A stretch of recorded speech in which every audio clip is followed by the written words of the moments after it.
Kampungku yang sunyi. Di sebuah kota kecil sunyi, jauh terpencil di utara. Ya, kotaku kecil dan sunyi. Tempat aku dilahirkan.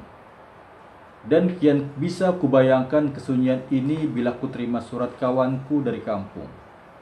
Bahwa bila dia duduk-duduk di pagar jembatan dari jam 7 pagi hingga jam 11, orang-orang yang lalu di situ dapat dihitungnya dengan jari tangan.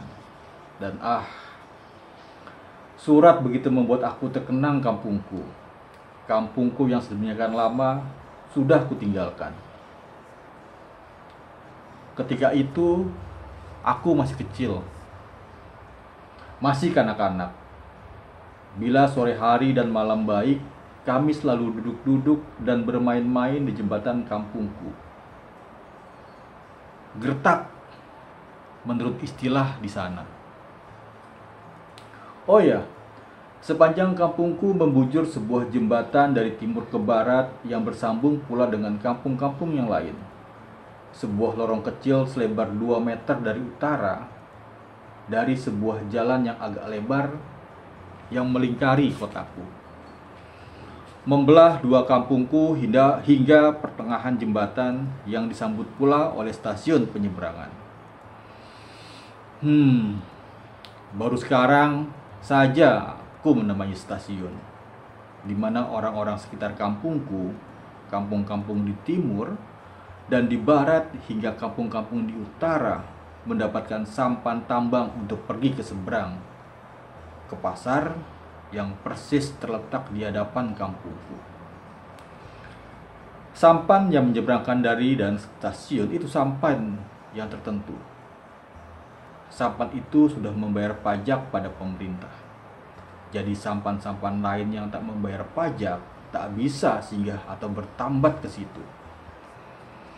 Tahulah kau sekarang bahwa kampungku di pinggir sungai. Begitulah, bila malam cerah dan bulan bersinar, tak jarang aku ikut kawan-kawan yang besar sedikit bermain-main sampan. Kami yang kecil-kecil mengayuh. Kawan-kawan itu kadang-kadang dengan gitarnya bernyanyi menyusuri sungai, melalui kampung demi kampung.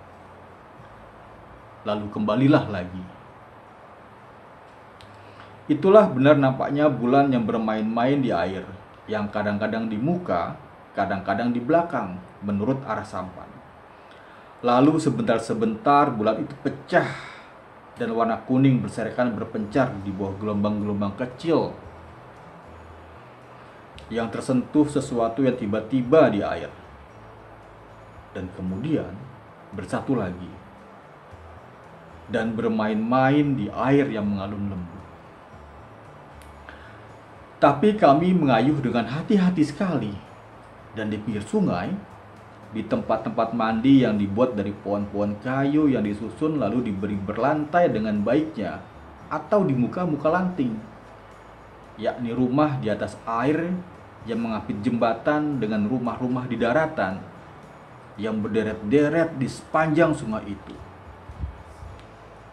Terdengar keriuhan suara gadis-gadis. Mereka bersiram di malam hari. Dan kawanku kian-nian memetik gitar. Dan aku memang tahu bahwa ada sesuatu maksud dari bersampan-sampan pada malam-malam yang demikian. Tapi romantik itu sampai di situ saja. Sebab kotaku belum mengenal bentuk-bentuk lain dari rasa kesopanan serta adat masih melingkupi dengan tebalnya. Dan bila malam gelap dan air baru pasang,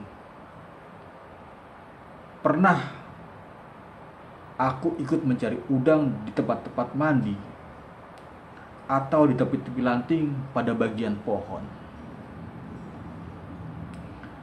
Hingga jauh malam dengan sebuah lampu yang sengaja dibuat untuk itu.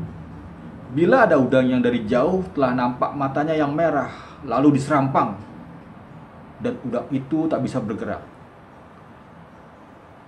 diangkat perlahan, ditaruh ke dalam sampan. Tetapi yang sudah menjadi kebiasaan pada di sudut tikungan ke stasiun penyeberangan merupakan tempat pertemuan. Secara otomatis saja, bila habis makan sore, kebiasaan di kampungku makan malam pada jam 5 sore. Dan orang-orang berkumpul di situ dan bubar sebentar bila hari telah maghrib. Dan mulai berkumpul lagi hingga jauh malam. Sudah tentu orang-orang lelaki di sini. Pada malam-malam minggu, sebagian anak-anak muda sudah ke pasar untuk menonton bioskop yang hanya tinggal sebuah saja setelah dua yang lain terbakar. Pada Sabtu sore itu diadakan latihan seinen dan hampir semua pemuda kampungku memasukinya atau secara sukarela membersihkan lapangan-lapangan untuk upacara pada hari-hari besar atau untuk berbagai latihan. Di tempat pertemuan itu mereka berbicara tentang apa saja dan sesekali ketawa terbahak-bahak. Dan mereka itu cuma sedikit saja tidurnya di malam hari, karena pada dini hari mereka akan ke ladang seharian. Dan peladangan itu jauh pula letaknya. Dan bila semalaman hujan turun, tempat umum di tikungan stasiun penyeberang itu pada harinya jadi ramai. Lalu sebagian beramai-ramai ke pasar. Dan berakhirlah pendudukan Jepang. Maka semangat kemerdekaan yang dikobar-kobarkan oleh pemimpin terkemuka pada masa itu menjadi pembicaraan di kampungku. Di pertemuan umum, ada direncanakan untuk merundingkan pada pihak penerima kekuasaan dari Jepang agar menolak kedatangan Nika yang kabarnya hendak kembali memerintah sebagai sedia kala. Kebetulan seorang dari kampungku termasuk salah seorang pemimpin demikian di kotaku. Tetapi perundingan itu jadi macet. Pihak penerima kekuasaan dari Jepang tidak mau mengambil resiko. Suatu hari diadakan demonstrasi anti Nika dengan penurunan bendera Belanda di kantor pemerintahan. Dalam demonstrasi itu di mana petik merdeka dan anti Nika yang dipakikan berulang-ulang sambil mengacungkan tinju dan meloncat-loncat. Kantor pemerintah diserbu. Seorang yang dianggap pengkhianat yang dalam saat-saat demikian pun masih akan menantang massa dengan mengacung-acungkan pistol, dihancurkan orang kepalanya. Alat-alat kantor dirusak-rusakan dan diporak-porandakan hingga berantakan. Beruntung seisi kantor yang lain telah bersembunyi lebih dahulu. Kemudian selang beberapa waktu orang mendengar letusan senapan mesin yang ditembakkan serdadu-serdadu Nika yang baru datang. Dan akibatnya 2 orang mati dan seorang luka parah. Yang luka itu kebetulan adalah pemimpin dari kampungku. Betapa kepanikan yang terjadi di kotaku ketika itu dapat kubayangkan. Kotaku yang baru sekali itu mengalami demikian. Dan pertemuan umum di kampungku jadi sunyi. Penangkapan terjadi. Kemudian keadaan seperti biasa kembali. Orang-orang berbuat sudah biasa lagi. Dan kadang-kadang main sampan lagi. Hanya sebagian yang menyebut-nyebut kucing hitam. Mereka adalah mata-mata Nika atau orang-orang yang selalu berdampingan dengan Nika. Kukira ada sekitar 2 lusin serdadu Nika yang berada di tangsi kotaku ketika itu. Dan kemudian beberapa serdadu Nika yang berkulit putih tinggal di rumah-rumah sebagai menantu. Pada saat-saat itu aku pindah ke P dan di situ aku melanjutkan sekolah. Belum setahun aku di P, ada suatu kabar bahwa terjadi penyerbuan di tangsi oleh rakyat di malam hari di kotaku. Dan kemudian ku terima surat dari seorang kawan di kampung bahwa kotaku ketika itu terasa sangat sunyi. Pemuda-pemuda banyak yang ditangkapi dan lari. Serdadu-serdadu Nika berjaga di mana-mana. Jam malam dimulai sejak petang. Orang-orang tak boleh berkumpul sampai 3 orang. Ah, alangkah sunyinya. Begitu kampungku tentu. Kemudian aku tak banyak lagi menerima kabar tentang kampungku, karena aku sendiri sangat malas menyurati kawan-kawan di kampung. Dan terjadi penyerahan kedaulatan. Telah sekian tahun aku tak kembali ke kampungku. Dan sekali ada seorang kawan menyurati aku. Tapi kawan itu adalah kawan dari kota lain yang ditugaskan bekerja di kotaku. Dia memberitakan bahwa kotaku kelihatannya ramai juga dan makmur. Dia menggambarkan betapa mewahnya hidup penduduk di sana. Maklumlah katanya, dari menyadap karet seseorang akan berpenghasilan sehari Rp40 bersih. Dan dari pekerjaan penyelundupan daerah Sarawak, mereka mendapatkan apa saja yang sukar dan tak mungkin didapat di ibu kota keresidenan, seperti Pontianak misalnya. Dan terbayang di mataku betapa girangnya, betapa bersemangatnya, serta meriahnya tempat pertemuan di tikungan jembatan kampungku. Dan mereka menonton-nonton ke pasar, main-main, bersukaria dengan sampannya. Dan mereka lebih berani, lebih punya harapan untuk mencari tambatan hati. Pada dini hari, kebun-kebun karet sudah ramai. Mesin-mesin penggiling karet, gudang, motor air, kepunyaan seorang kaya di kampungku yang terbilang di seluruh kota memiliki pula kebun-kebun karet di desa-desa, di luar kota tentulah tak henti-hentinya dari kesibukan. Aku pun girang bahwa di suatu waktu nanti, bila aku datang ke kampungku akan menjumpai kawan-kawan dan keluargaku yang semuanya pada senang hidupnya. Tapi aku tak juga datang pada waktu-waktu itu. Pada waktu itu, aku telah repot dengan pekerjaanku. Juga sekali, waktu lebaran, aku tak datang ke kampungku. Ketika aku berharap dapat menengok kampungku, datanglah beberapa kawan dari sana membawa cerita tentang kampungku, kotaku, kini. Dan dari ceritanya, hilanglah apa yang selama ini kubayangkan. Kemewahan dan kemakmuran yang ingin kulihat pun pada keluargaku nanti. Kampungku sunyi, kotaku kini sunyi. Penghidupan sukar. Karet merosot harganya, padi tiada menjadi. Tapi, bukankah dulu harga karet melambung tinggi dan kalian di kampung hidup makmur? Sudah terkenal sampai di sini betapa besar penghasilan orang-orang di sana. Tidak masuk di akal jika kini tiba-tiba kalian merasa terjatuh dari tempat tinggi dan kampung kita jadi sunyi. Tiada bersemangat, kataku pada mereka. Setelah mereka bercerita tentang kampungku, kotaku, keadaan mereka, dan maksud mereka untuk minta pertolongan padaku mencari lowongan pekerjaan, apa saja, asal tidak menganggur.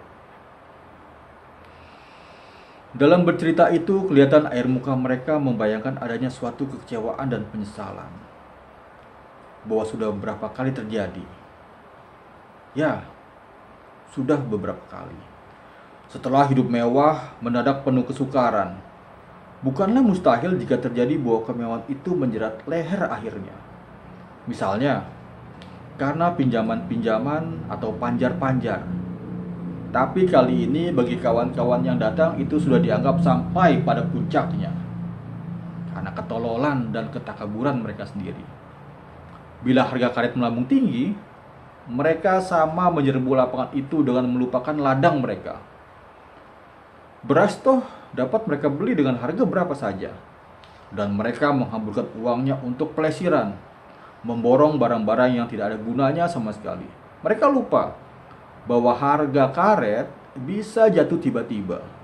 Bila terjadi harga tiada memadai lagi, teringatlah dengan ladang yang sudah terbengkalai. Uang sudah habis karena royalnya dan terpaksa main omong-omong dengan tauke-tauke di pasar. Sehelai demi sehelai pakaian berpindah tangan bertukar kertas seharga beberapa rupiah saja. Dan jika panen, hasilnya sudah tidak sepenuhnya milik mereka lagi. Dalam pada itu, karena terbengkalai, ladang yang terkerjakan tidaklah lagi seluas dari yang layak dikerjakan. Tapi bila harga karet tinggi, naik lagi, melambung tinggi, mereka pun lupa lagi. Lalu sengaja memuaskan nafsu yang tak menghitung bahwa mungkin besok harga akan jatuh lagi. Demikianlah, dan kejatuhan sekali ini sungguh memberi pukulan. Dan penyeludupan sahang, atau kopi, atau apa saja tak bisa dilakukan dengan terjamin. Karena daerah perbatasan dijaga dengan rapi. Tak ada usaha lain, dan kebanyakan mereka pergi merantau. Sunyi pendeknya, sunyi. Tapi pembangunan ada dilakukan toh? Tanyaku. Pembangunan? Mereka mengulang. Ada di bagian pasar. Pasar? Aku mengulang lagi. Terbayang sekilas pasar kotaku kini telah berganti rupa. Pasar yang ketika Jepang mendarat telah dibakar habis. Dan selanjutnya hanya beratapkan daun sagu sebagai pasar darurat. Ya, katanya kemudian. Karenanya yang merasakan pembangunan itu ialah pemilik-pemilik pasar, yaitu orang-orang Cina. Yang lain, tanyaku lagi. Yang lain seperti biasa, seperti masa kau ada di sana. Sejurus kami terdiam. Dan seperti biasa, kami cuma ditentukan oleh karet. Tiba-tiba mereka berkata lagi. Hah? Aku tertawa. Hampir aku mengejek. Seperti tak bisa berusaha yang lain dan tak dapat menggunakan pikirannya saja.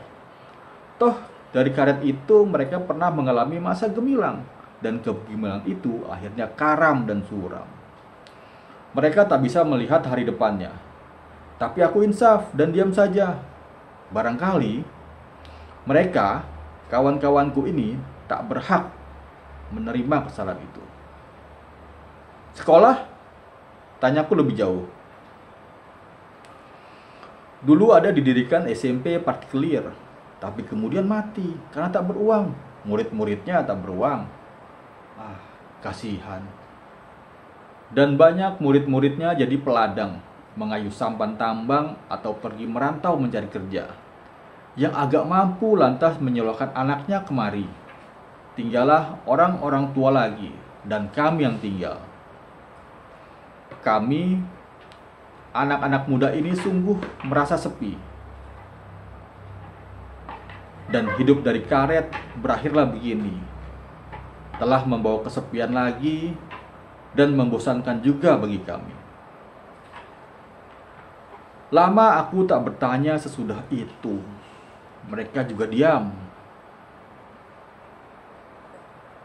Seakan menunggu apa lagi yang akan kutanyakan tentang kampungku dan kotaku.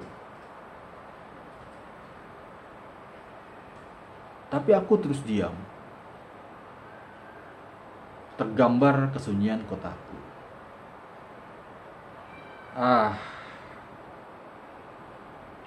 Betapa sunyinya lagi kampungku kini.